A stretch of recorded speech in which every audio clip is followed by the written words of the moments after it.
रामं रघुवंशनाथम। आज की परिचर्चा का विषय है लिम्फ नोड ट्यूबरकुलोसिस। मैंने आपको पहले ही बताया था कि ट्यूबरकुलोसिस के यानी टीबी के 3 मुख्य जगहें हैं, प्राइमरी साइट्स हैं। लिम्फ नोड्स सर्वाइकल रीजन में यानी गर्दन में के हिस्से का लिम्फ नोड, पेट में मेजेंट्रिक लिम्फ नोड और चेस्ट फेफड़ा मेडिस्टिनल लिम्फ नोड। ये 3 साइट्स पे ट्यूबरकुलोसिस माइकोबैक्टीरियम ट्यूबरकुलोसिस का अटैक होता है। 2 के बारे में हम पहले बता चुके हैं, chest tuberculosis and Koch's abdomen. आज का विषय है lymph node tuberculosis. Lymph node tuberculosis जो होता है पोस्ट ऑरिकुलर यानी कान के पिछले हिस्से में लिम्फ नोड का एक चेन मिलेगा, लगातार लिम्फ नोड आते रहेंगे, वो बढ़ जाते हैं। उसको मेडिकल टर्म आता है enlarged and matted. Post auricular lymph node बढ़ भी जाते हैं और एक दूसरे से सटे हुए भी रहते हैं, चटाई की तरह। इनलार्ज एंड मैटेड, वो पेशेंट को भूख नहीं लगती है, ग्रोथ नहीं होता है, बुखार भी आता है, वही नाइट स्वेट्स आता है, वीकनेस रहती है, ईएसआर रेज्ड हो जाता है। जब इस लिम्फ नोड को लेकर के बायोप्सी की जाती है तो उस बायोप्सी में प्रीडोमिनेंटली लिम्फोसाइट्स नज़र आते हैं, जो कि क्रोनिक इन्फेक्शन का पहचान है।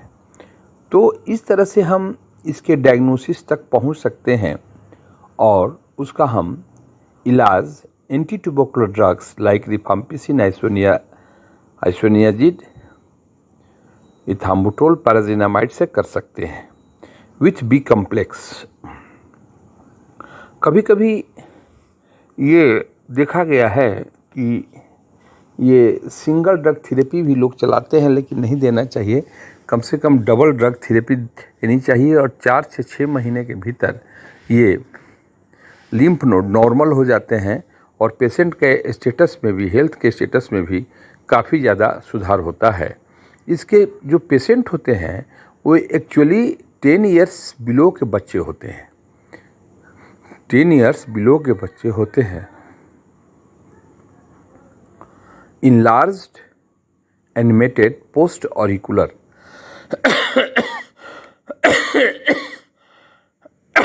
पोस्ट ऑरिकुलर माने कान के पिछले हिस्से में जो लिम्फ नोड होता है वो बढ़ जाता है और एक दूसरे से मैटेड रहता है, इंटरमिक्स्ड हो जाता है, ये सारेज जाता है। बायोप्सी में लिम्फोसाइट्स का प्रीडोमिनेंस होता है। पेशेंट को माइल्ड फीवर रहता है। एक्चुअली ये फीवर नाइट में ज़्यादा रहता है और पसीना देके छूट जाता है। पेशेंट को वीकनेस होती है, एनीमिया होता है और पेशेंट का ग्रोथ नहीं हो पाता है।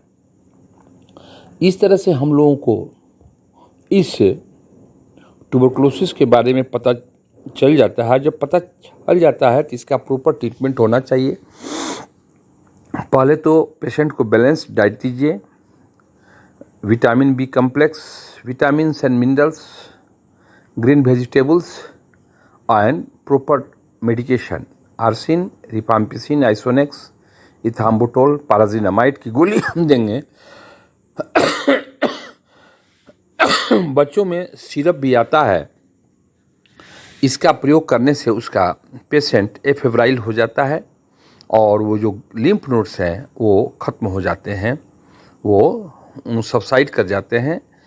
इस तरह से हम बच्चों को जो लिम्फ नोड ट्यूबरकुलोसिस है उसका हम इलाज करने में सफल हो जाते हैं। एक बात की ध्यान रखें कि ये प्राइमरी साइट्स हैं और other sites of the tuberculosis मिलता है। स्किन में भी ट्यूबरकुलोसिस होता है, किडनी में भी होता है, हड्डियों में भी होता है, वर्टिब्रल कॉलम में भी होता है ट्यूबरकुलोसिस। उसकी चर्चा भी की जाएगी। धन्यवाद।